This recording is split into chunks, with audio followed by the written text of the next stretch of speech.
Close your eyes and travel back to April 14th, 1912. The North Atlantic Ocean, a clear, cold night, stars brilliant in a moonless sky, the water like black glass, perfectly calm, perfectly still. A ship glides through this darkness, the largest moving object ever built by human hands, Titanic, the unsinkable ship, the pinnacle of technology, the pride of the White Star Line. On board, 2,224 souls, rich and poor, young and old, dreamers and workers, all heading to America, to new lives, new opportunities.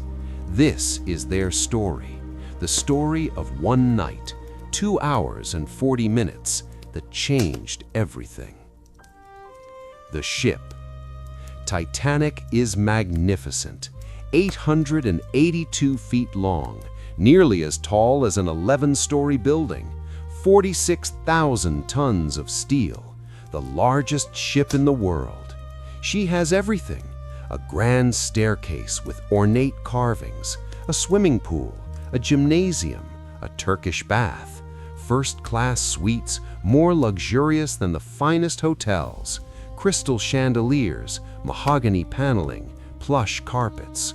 The first-class dining room seats 500 people.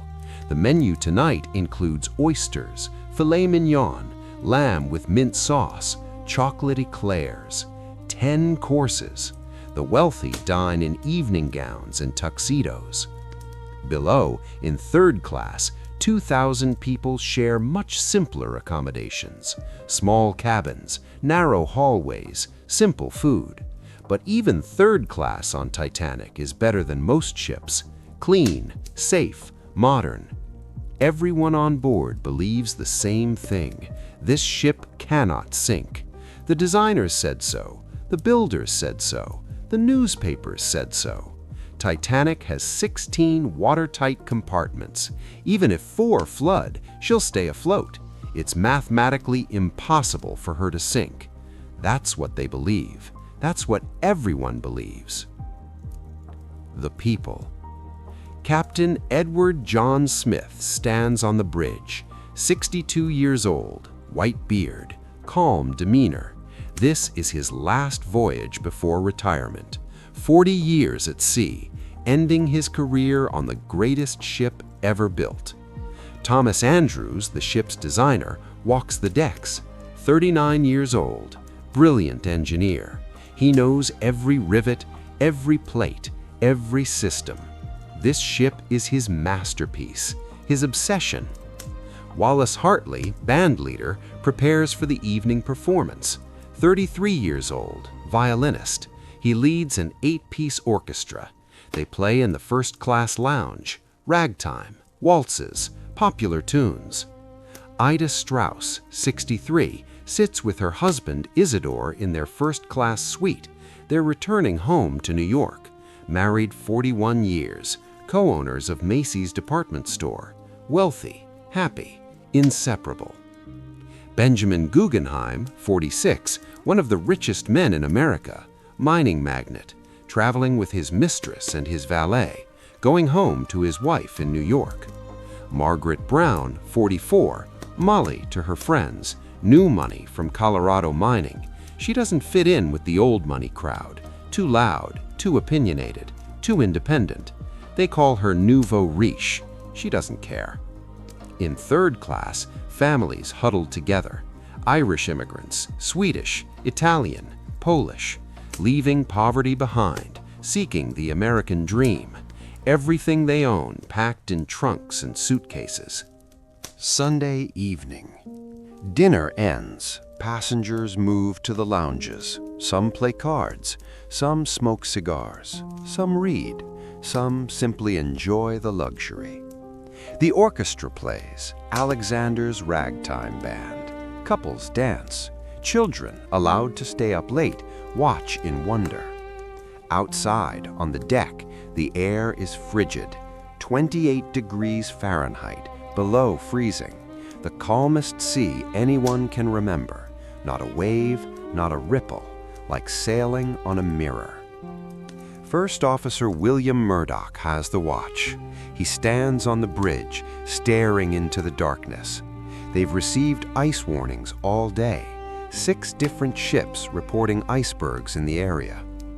Captain Smith posted the warnings, noted them, but didn't slow down. Titanic is making 22.5 knots, nearly top speed. The ship is on schedule, must reach New York on time. This is standard procedure. All ships do this. Ice warnings are common. The North Atlantic has icebergs. You watch for them. You go around them. Simple. The lookouts in the crow's nest, 90 feet above the deck, scan the horizon. Frederick Fleet and Reginald Lee. Young men, good eyes, but no binoculars. The binoculars were locked away in Southampton, and no one can find the key. They search the darkness with naked eyes. 11:39 p.m. Frederick Fleet sees something, dead ahead, a dark shape against the starry horizon. At first, he's not sure. Then he is. Iceberg, directly in front of them, maybe 500 yards away. He rings the warning bell 3 times, grabs the telephone to the bridge. It rings. First Officer Murdoch answers. "What do you see?" Murdoch asks. "Iceberg right ahead," Fleet says. Murdoch's heart stops. Right ahead. How close? He can't see it yet from the bridge, but he trusts Fleet. Murdoch makes 3 decisions in 10 seconds. Decisions that will be debated for over a century. "Hard a starboard," he shouts to the helmsman. The helmsman spins the wheel, hard right. The bow begins to turn, but slowly, so slowly. Titanic is massive. Turning her is like turning a floating building. Murdoch pulls the engine telegraph, full astern. The engines reverse, trying to slow down, but this makes the turn even slower. A ship turns better with forward momentum. Murdoch pulls the switch to close the watertight doors. Below decks, metal doors slam shut, sealing the compartments. All of this takes 37 seconds. Then Murdoch sees it, the iceberg, emerging from the darkness. A mountain of ice, white and blue and massive. 200 feet long, 70 feet above the water, much, much more below. Titanic's bow turns. The ship is responding, slowly. Is it enough? Almost. Almost enough. The iceberg passes down the starboard side, scraping, a series of bumps. Not a dramatic collision, more like brushing against something. A grinding sound, ice chunks falling onto the deck. Then it's past, behind them, disappearing into the night. On the bridge, everyone breathes. That was close, too close. Below decks, in the forward compartments, it's different. Water pours in, not through a huge hole, through a series of small openings, seams that buckled, rivets that popped. A 300-foot gash along the hull, below the waterline. Water floods into 6 compartments. 6. Titanic can survive 4 flooding, maybe 5, but not 6. Thomas Andrews, the designer, is summoned to the bridge. Captain Smith asks him to inspect the damage. Andrews goes below, walks through the forward compartments, sees the water rising fast, already several feet deep in some areas. He does calculations in his head, water coming in, watertight compartments filling, weight distribution, mathematics, cold, hard physics. He returns to the bridge. His face tells Captain Smith everything. "How long?" Smith asked. "An hour," Andrews says quietly. "Perhaps an hour and a half, 2 at the most." Smith stares at him. "You're certain?" "I'm certain." Midnight. Captain Smith gives the order, uncover the lifeboats, prepare to evacuate. The crew moves quickly, but confused. Many don't believe it. The ship can't sink. Everyone knows that. This must be a precaution. The passengers are even more skeptical. Evacuate? Why? The ship seems fine. No list, no obvious damage, music still playing in the lounge. Stewards knock on cabin doors. Put on your life jackets and come to the boat deck. Why? Precaution, sir. Nothing to worry about. People emerge slowly, annoyed, confused. It's past midnight. It's freezing outside. This is ridiculous. On the boat deck, officers begin loading lifeboats, women and children first, standard maritime practice. But the boats are not full. People don't want to get in. The lifeboats look small, fragile, hanging 70 feet above the ocean. Titanic seems safer, sturdier, warmer. Please, ma'am, get in the boat. I'd rather stay here, thank you. It's for your safety. The ship is unsinkable, everyone knows that. The first lifeboat launches, number 7. Capacity 65 people, only 28 aboard. Mostly first-class women who were pressured by officers, 2/3 empty. This will be the pattern, boat after boat, half empty, people refusing to believe the danger. 12:30 a.m. The band continues playing. Wallace Hartley and his musicians set up on the boat deck. If people must wait in the cold, at least give them music. They play ragtime, cheerful tunes, trying to keep spirits up. Captain Smith orders the radio operators to send distress calls, CQD, the old distress signal, then SOS, the new one. CQD, CQD, SOS, SOS. We have struck iceberg, sinking, need immediate assistance. Position, 41 degrees 46 minutes north, 50 degrees 14 minutes west. The signal goes out, into the night, across the ocean. Ships respond. Carpathia, 58 miles away, coming as fast as we can, arrive in 4 hours. 4 hours, too long. Californian, only 10 miles away, but her radio operator has gone to bed. The message never reaches her captain. She sits, stationary, watching Titanic's lights, thinking they're fireworks, not distress signals. 10 miles, they could have saved everyone. But they don't know. They sleep. 1 a.m. The bow is sinking, visibly now. The deck tilts, forward, down. Water reaches the first-class promenade. People finally understand this is real. The ship is sinking. Panic begins. The lifeboats load faster, but still not full. The crew doesn't understand the capacity, thinks the boats will buckle if fully loaded, launches them half empty. Officer Charles Lightloader, loading boats on the port side, interprets women and children first as women and children only. He refuses to let men board, even when there's room, even when no more women are nearby. On the starboard side, First Officer Murdoch is more flexible. Women and children first, then men if there's room. His boats leave fuller. 16 boats. 20 lifeboats total. Capacity for 1,178 people. 2,224 on board. There aren't enough boats. Even if every boat leaves full, over 1,000 people will be left behind. This is legal. Maritime law requires lifeboats based on ship tonnage, not passenger capacity. Titanic has more than the legal requirement, but not nearly enough. The goodbyes. Isidore and Ida Strauss stand together.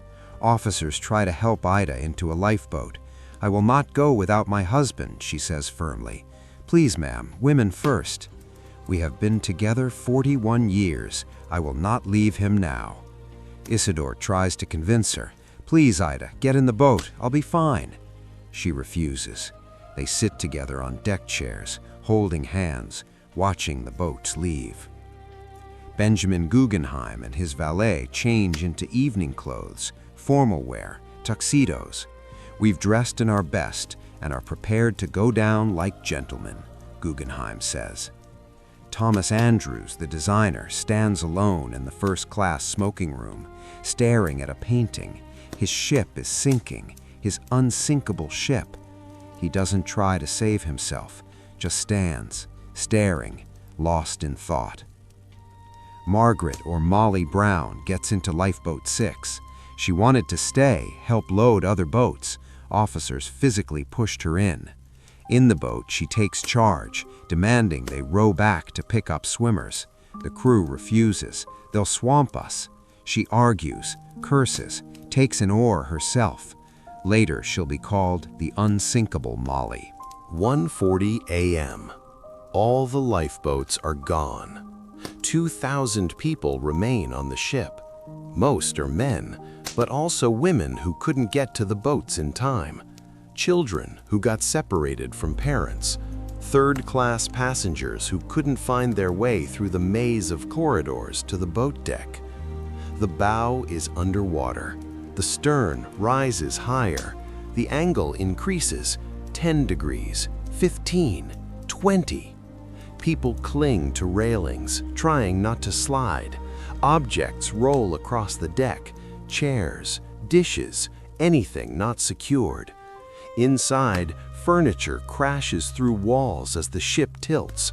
The grand staircase, so beautiful hours ago, is now a waterfall, ocean pouring down. Father Thomas Biles, a Catholic priest, stands on the slanting deck, hearing confessions, giving absolution, praying with the doomed. He was offered a seat in a lifeboat twice, refused both times. "I will stay here," he says. "My place is with these people." The band still plays. They've moved to the rising stern, water at their feet. They play hymns now, "Nearer, my God, to thee." The music carries across the water. People in the lifeboats hear it, a haunting sound, beautiful and terrible. 2:15 a.m. The stern rises to 45 degrees, nearly vertical. People can't hold on anymore. They slide down the deck, plunge into the ocean. The water is 28 degrees. Survival time, 15 minutes, maybe 20 for the lucky. The stern shudders, a tremendous sound, like a train crashing. The ship is breaking. The stress is too much. Between the third and fourth funnels, the hull fractures. The bow section, completely flooded, breaks away, sinks quickly, disappearing into the black water. The stern, momentarily relieved of the weight, settles back, nearly level again. For perhaps 30 seconds, it floats. People in the water think it might stay afloat. Hope flares. Maybe this section will survive until help arrives. But water pours into the broken end. The stern floods quickly, begins rising again, faster this time, higher. It rises to 90 degrees, completely vertical, standing in the water like a 15-story building, lights still burning, people clinging to railings, hundreds of them. Then the lights flicker, go out, the generators fail, complete darkness. 2:20 a.m. The stern hangs vertical for perhaps 20 seconds, then begins sliding, slowly at first, then faster, straight down. People jump, they have no choice, fall hundreds of feet into the freezing water. The ship descends, faster, faster. The suction pulls people under, drags them down. The 4 massive funnels collapse, crash into the water, create huge waves. Then silence. The ship is gone, completely submerged. 12,000 feet to the ocean floor. A 2.5-hour descent into darkness. In the water, over 1,500 people struggle, screaming, calling for help, thrashing, trying to stay afloat. The lifeboats, some only half full, float nearby. The survivors hear the screams, the desperate cries for help. Some boats want to go back, try to save swimmers. Most refuse. They'll swamp us, we'll all die. Fear overrides compassion. The boats stay away, listening to the screams, unable to help or unwilling. The water temperature kills quickly. 15 minutes. The screams fade one by one as people succumb to hypothermia, hearts stopping, consciousness fading, slipping beneath the surface. By 2:45, 25 minutes after the ship disappeared, the screams stop. Complete silence, except for the lapping of small waves, the creaking of the lifeboats. 1,500 people gone in 25 minutes. 3:30 a.m. The lifeboats drift, scattered across miles of ocean. 705 survivors, huddled in boats designed for short trips, not hours of exposure. They wait, freeze, pray. Some sing, some cry, some sit in stunned silence. The stars are brilliant, the most stars anyone can remember seeing, beautiful, indifferent to the tragedy below. In Lifeboat 14, Officer Harold Lowe has tied several boats together, made a small flotilla. Now he goes back to the wreck site.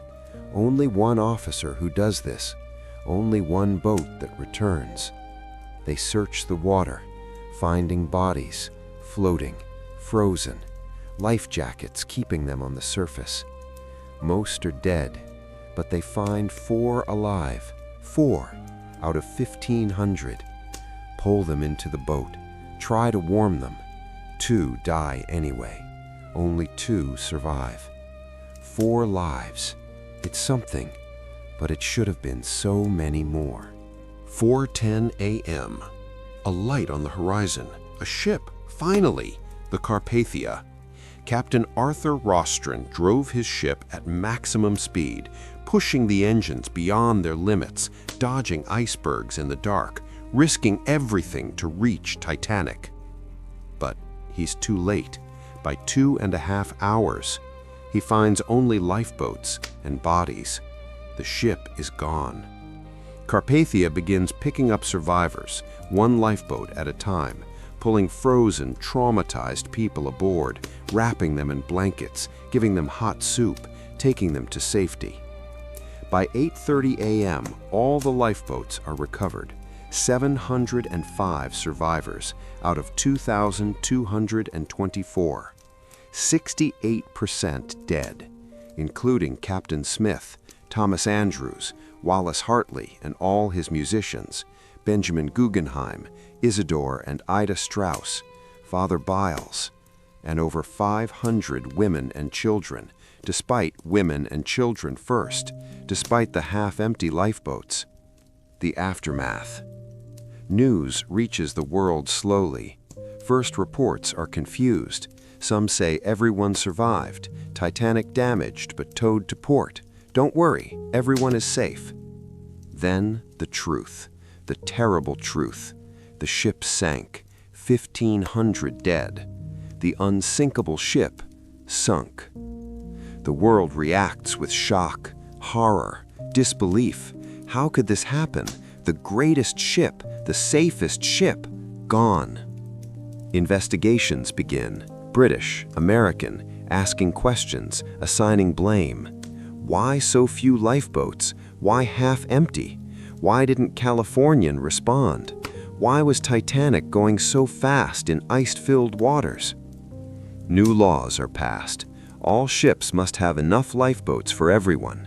Radio operators must maintain 24-hour watch. Ships must slow down near ice. Regular lifeboat drills required.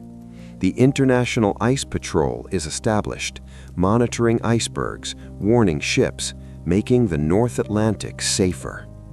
Titanic becomes a symbol of hubris, of class inequality, of technological overconfidence, of tragedy. The heroes. Wallace Hartley's body is recovered, his violin case strapped to his chest. He played until the end. His funeral in England draws thousands, a hero.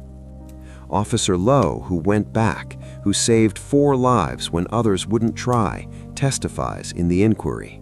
Criticized for not going back sooner, but he went back, he tried. That's more than most.